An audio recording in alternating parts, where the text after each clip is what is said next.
परित्राणाय साधूनां विनाशाय च दुष्कृतां धर्म संस्थापनार्थाय संभवामि युगे युगे। राधे राधे मेरे प्यारे भाइयों बहनों माताओं व बंधुओं, संस्कार की बातें चैनल में आपका स्वागत है।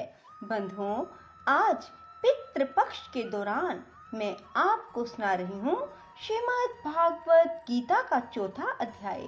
बंधुओं, जो मनुष्य भी पितृपक्ष अर्थात श्राद्ध पक्ष में रोजाना श्रीमद् भागवत गीता को सुनते हैं, ऐसा करने से उनके पितरों को मुक्ति मिलती है, वे पितृ ऋण से मुक्त हो जाते हैं। बंधुओं, उनके सभी काम बनते चले जाते हैं। बंधुओं, इसलिए आप सभी श्राद्ध पक्ष में श्रीमद् भागवत गीता को अवश्य सुने।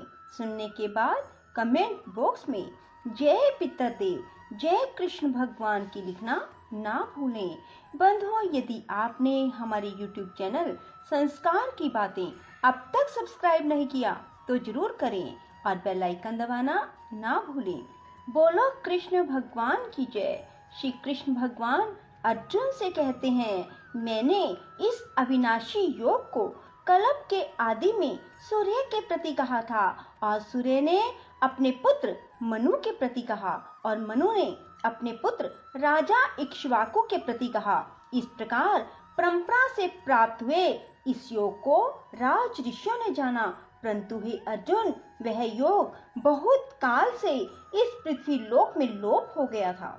वह ही यह पुरातन योग अब मैंने तेरे लिए वर्णन किया है, क्योंकि तू मेरा भगत और प्रिय सखा है, इसलिए तथा यह योग बहुत उत्तम और रहस्य अर्थात अति मर्म का विषय है। इस प्रकार भगवान श्री कृष्णचंद्र महाराज के वचन सुनकर अर्जुन ने पूछा, हे भगवान, आपका जन्म तो आधुनिक अर्थात अब हुआ है और सूर्य का जन्म बहुत पुराना है, इसलिए इस योग को कल्प के आदि में आपने कहा था, यह मैं कैसे जानूं? इस पर श्री कृष्ण महाराज बोले, हे अर्जुन, मेरे और तेरे बहुत से जन्म हो चुके हैं, परंतु हे परंतप, उन सब को तू नहीं जानता और मैं जानता हूँ। मेरा जन्म प्राकृत मनुष्यों के सदृश नहीं है। मैं अविनाशी स्वरूप अजन्मा होने पर भी तथा सब भूत प्राणियों का ईश्वर होने पर भी अपनी प्रकृति को अधीन करके योग माया से प्रकट होता हूँ। हे भारत, जब जब धर्म की हानि और अधर्म की वृद्धि होती है, तब तब मैं अपने रूप को रचता हूँ अर्थात प्रकट करता हूँ, क्योंकि साधु पुरुषों का उद्धार करने के लिए और दूषित कर्म करने वालों का नाश करने के लिए, धर्म स्थापन करने के लिए युग युग में प्रकट होता हूँ। इसलिए हे अर्जुन, मेरा वह जन्म और कर्म दिव्य अर्थात अलौकिक है। इस प्रकार जो पुरुष तत्व से जानता है, वह शरीर को त्याग कर फिर जन्म को नहीं प्राप्त होता, किंतु मुझे ही प्राप्त होता है। हे अर्जुन, पहले भी राग, भय, क्रोध से रहित अनन्य भाव से मेरे में स्थिति वाले मेरे शरण हुए बहुत से पुरुष ज्ञान रूप तप से पवित्र हुए मेरे स्वरूप को प्राप्त हो चुके हैं, क्योंकि हे अर्जुन, जो मेरे को जैसे भजते हैं, मैं भी उनको वैसे ही भजता हूँ। इस रहस्य को जानकर ही बुद्धिमान मनुष्यगण सब प्रकार से मेरे मार्ग के अनुसार वर्तते हैं। जो मेरे को तत्व से नहीं जानते हैं, वे पुरुष इस मनुष्य लोक में कर्मों के फल को चाहते हुए देवताओं को पूजते हैं और उनके कर्मों से उत्पन्न हुई सिद्धि भी शीघ्र होती है, परंतु उनको मेरी प्राप्ति नहीं होती। इसलिए तू मेरे को ही सब प्रकार से भज। हे अर्जुन, गुण और कर्मों के विभाग से ब्राह्मण, क्षत्रिय, वैश्य और शूद्र मेरे द्वारा रचे गए हैं। उनके कर्ता को भी मुझ अविनाशी परमेश्वर को तू अकर्ता ही जान, क्योंकि कर्मों के फल में मेरी सप्रिया नहीं है, इसलिए मेरे को कर्म लिपायमान नहीं करते। इस प्रकार जो मेरे को तत्व से जानता है, वह भी कर्मों से नहीं बनता है। पहले होने वाले मुमुक्ष पुरुषों द्वारा भी इस प्रकार जानकर ही कर्म किया गया है। इससे तू पूर्वजों द्वारा सदा के लिए ही कर्म को कर। परंतु कर्म क्या है, अकर्म क्या है, ऐसे इस विश्व में बुद्धिमान पुरुष भी मोहित है। इसलिए मैं वह कर्म अर्थात कर्मों का तत्व तेरे लिए अच्छी प्रकार कहूंगा कि तू जिसको जानकर अशुभ अर्थात संसार बंधन से छूट जाए। कर्म का स्वरूप भी जानना चाहिए और अकर्म का स्वरूप भी जानना चाहिए। निषिद्ध कर्म का स्वरूप जानना चाहिए, क्योंकि कर्म की गति गहन है।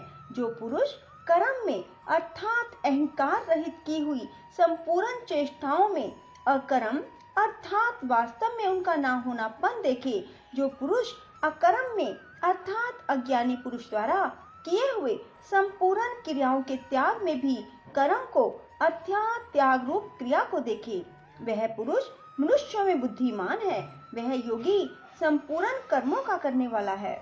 हे अर्जुन, जिसके संपूर्ण कार्य कामना और संकल्प से रहित हैं, ऐसे उस ज्ञान रूप अग्नि द्वारा भस्म हुए कर्मों वाले पुरुष को ज्ञानी जन भी पंडित कहते हैं। जो पुरुष संसारिक आशय से रहित सदा परमानंद परमात्मा में तृप्त है, वह कर्मों के फल और संग अर्थात कृतत्व अभिमान को त्याग कर कर्म में अच्छी प्रकार बरतता हुआ भी कुछ नहीं करता है। जीत लिया है अंतःकरण और शरीर जिसने, त्याग दी है संपूर्ण भोगों की सामग्री जिसने, ऐसा आशा रहित पुरुष केवल शरीर संबंधी कर्म को करता हुआ भी पाप को नहीं प्राप्त होता है। अपने आप जो कुछ आप प्राप्त हो उसमें ही संतुष्ट रहने वाला और हर्ष शोक आदि द्वंद्वों से अतीत हुआ मत्सरता अर्थात ईर्ष्या से रहित सिद्धि और असिद्धि में समत्व भाव वाला पुरुष कर्मों को करके भी नहीं बनता है, क्योंकि आसक्ति से रहित ज्ञान में स्थित हुए चित्त वाले यज्ञ के लिए आचरण करते हुए मुक्त पुरुष के संपूर्ण कर्म नष्ट हो जाते हैं। उन यज्ञ के लिए आचरण करने वाले पुरुषों में से कोई तो इस भाव से यज्ञ करते हैं कि अर्पण अर्थात शत्रुवादिक भी ब्रह्म है और हवि अर्थात हवन करने योग्य द्रव्य भी ब्रह्म है। ब्रह्म रूप अग्नि में ब्रह्म रूप कर्ता के द्वारा जो हवन किया गया है वह भी ब्रह्म ही है। इसलिए ब्रह्म रूप कर्म में समाधिस्थ हुए उस पुरुष द्वारा जो प्राप्त करने योग्य है वह भी ब्रह्म ही है।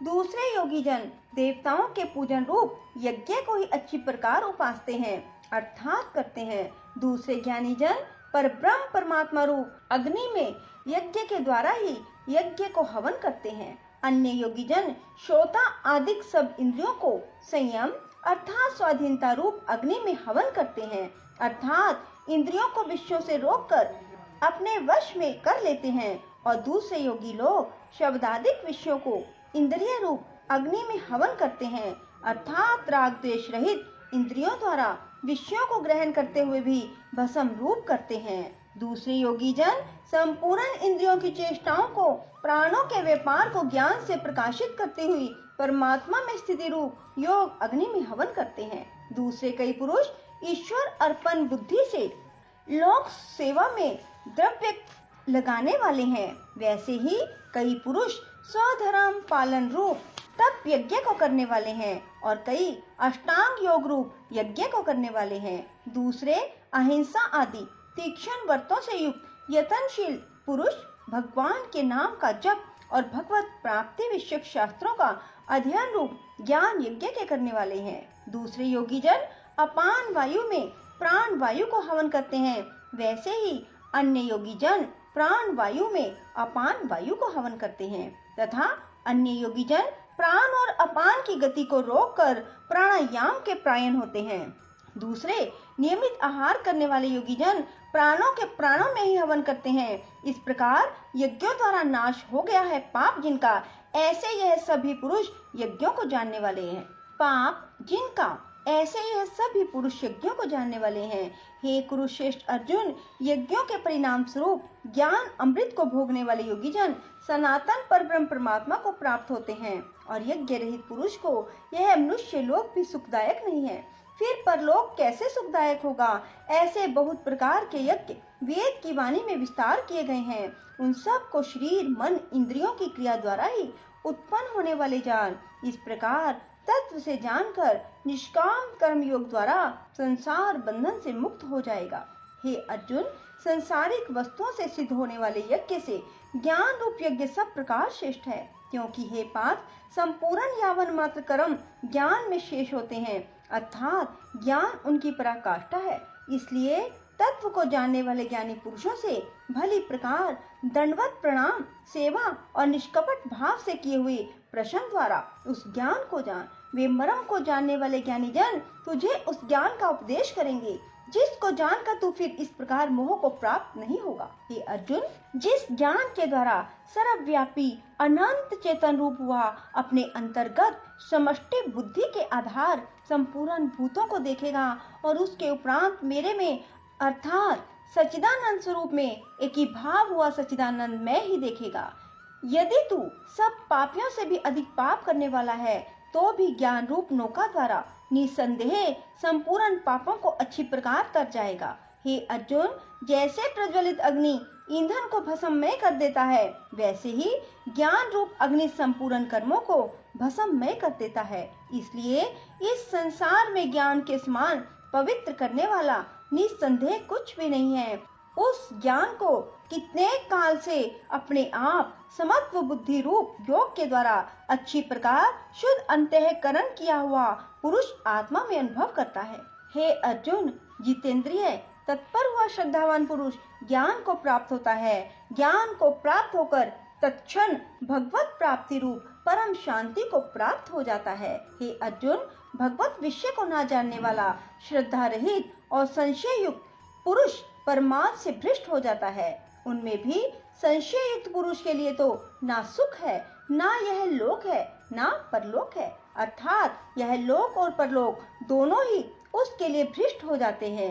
हे धनंजय, समत्व बुद्धि रूप योग द्वारा भगवत अर्पण कर दिए हैं संपूर्ण कर्म जिसने और ज्ञान द्वारा नष्ट हो गए हैं सब संशय जिसके, ऐसे परमात्मा परायण पुरुष को कर्म नहीं बांधते हैं।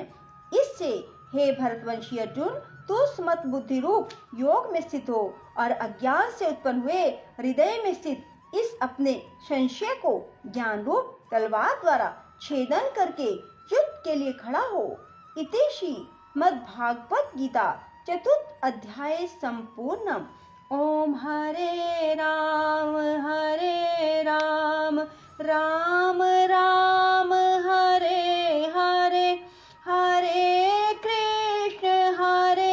कृष्ण कृष्ण कृष्ण हरे हरे।